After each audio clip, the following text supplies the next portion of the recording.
តែបងនេះគ្មានគ្រប់យ៉ាងឲ្យអូនដូចគេម្នាក់នោះអូនទៅចោល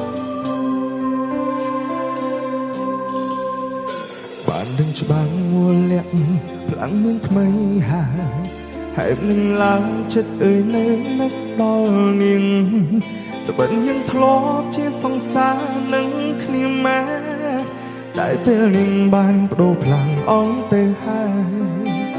ព្រោះអូនសម្រេចចិត្តជ្រើសរើសគេបងគ្មានទៀតទេនៅក្នុងបេះដូងបងក៏តាមចិត្តអូនទាំងធ្លាទ្រូងឲ្យតែស្ងួនអូនពិតជាបានក្តីសុខជីវិតអូនរួមបានសុខហើយតែកុំឲ្យដឹងឡើយថាអូនទឹកភ្នែកបើប្រុសនោះធ្វើបាបចិត្តងងមិនជប់ចាប់ពុនពេបងនឹងគេច្បាំងជាមានរឿងធំអូជីវិតបងអូនកុំខ្វល់ឡើយសូមតែត្រាញត្រាយអូនរស់បានសុខទៅជីវិតបរងម្នាក់នេះឈឺចាំមិនស្លាប់ទេពើបងរស់ព្រោះនៅចាំមើលអូន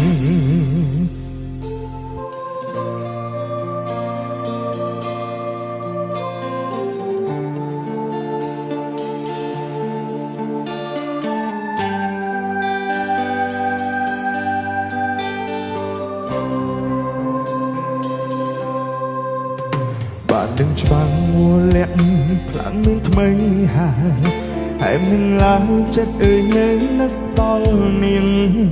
ត្បិតយើងធ្លាប់ជាសង្សារនឹងគ្នាមកតែពេលនាងបានបដូរផ្លាំងអងទៅហើយព្រោះអូនសម្រេចចិត្តជ្រើសរើសគេបងគ្មានទៀតទេនៅក្នុងបេះដូងបងក៏តាមចិត្តអូនទាំងធ្លាទ្រូង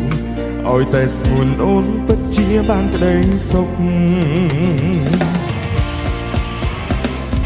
ជីវិតអូនរួមបានសុខហើ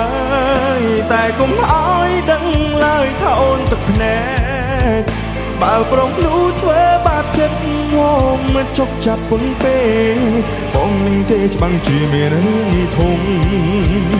អូជីវិតបងអូនកុំខ្វល់ឡើយសូមតែត្រាញត្រាយអូនរស់បានសុខទៅជីវិតបរងម្នាក់នេះឈឺចាំមិនស្លាប់ទេពើបងរស់ព្រមនៅចាំមើលអូនជីវិតអូនរួមបានសុខហើយតែកុំឲ្យដឹងឡើយថាអូនទឹកភ្នែ